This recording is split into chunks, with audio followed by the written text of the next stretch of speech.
First question, can you recall and describe an environmental crisis or a few that you have lived through or experienced? I think the environmental crisis that comes to mind has to do with the drilling for natural gas in the last 3 to 5 years. It's really been an accelerated process where we are drilling through the Marcellus Shale to access natural gas reserves.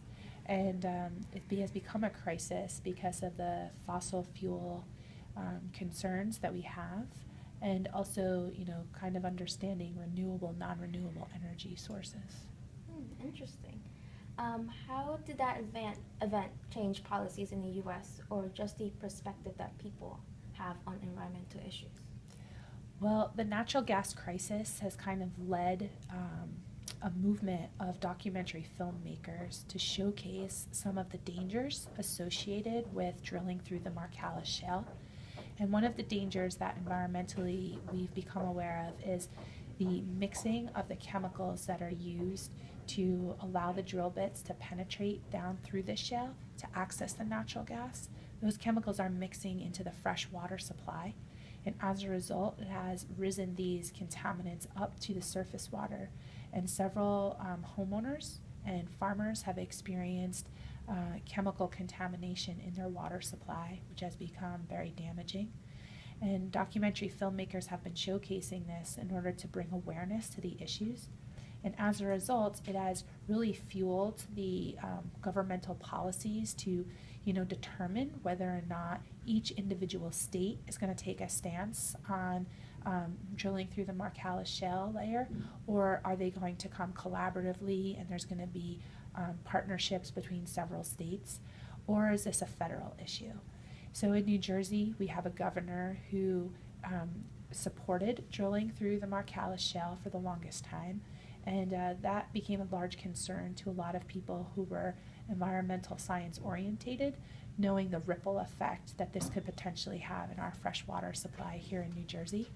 We know that the Marcellus Shale has really been focused in like northern New Jersey and Pennsylvania and New York. There are other sections of our country as well that have been impacted, but locally these are the areas that we have the largest concern over. Wow. So, second question. Do you think interest in environmental sustainability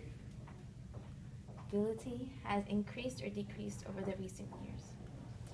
Well, I think with the last political election, we brought a lot of environmental issues into the focus and the eye of the public.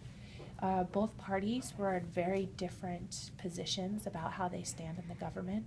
The Republican Party was kind of about making further cuts to the budgets of a lot of environmental groups that are government agencies, where the Democratic Party was still trying to fuel and fund a lot of additional research and investigations with these particular organizations. So I think that there's some concern over, different parties having different alignments about the environment. So I think that the last political election kind of brought it into light.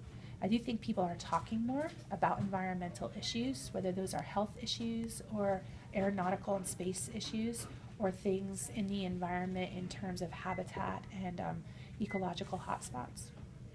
So, has interest maybe shifted to something like foreign policy instead? Well, I don't have a strong command on the foreign policy aspects of the changes in our governmental position, but we do know that there's been a shift with the United States in their position with some of the climate change agendas that have come out. And, previously we have partnered with several different countries and shared a common perspective about climate change and understanding the anthropogenic or the human impact that could be in part associated with climate change or global warming. So I think our position internationally is really being viewed quite heavily by other countries and put under a microscope because of the change of our political leadership. Good. So last but not least, what is your stance on the use of fossil fuels and why?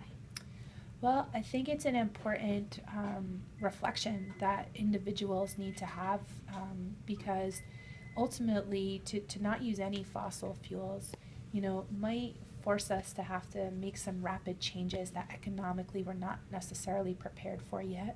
But I do think there needs to be a constant decrease in the amount of fossil fuels that we are utilizing and an increase in natural methodologies to provide energy sources.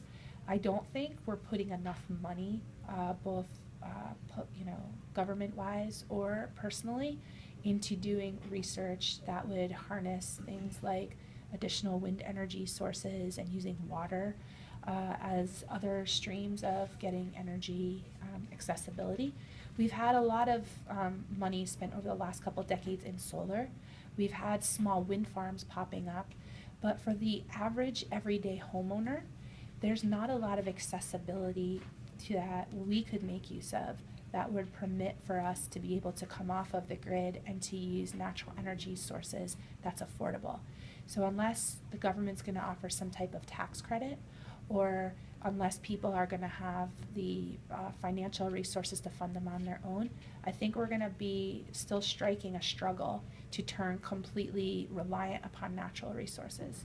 So this balance has to be struck, but we need a plan of how we're going to phase out fossil fuel usage as things begin to decline.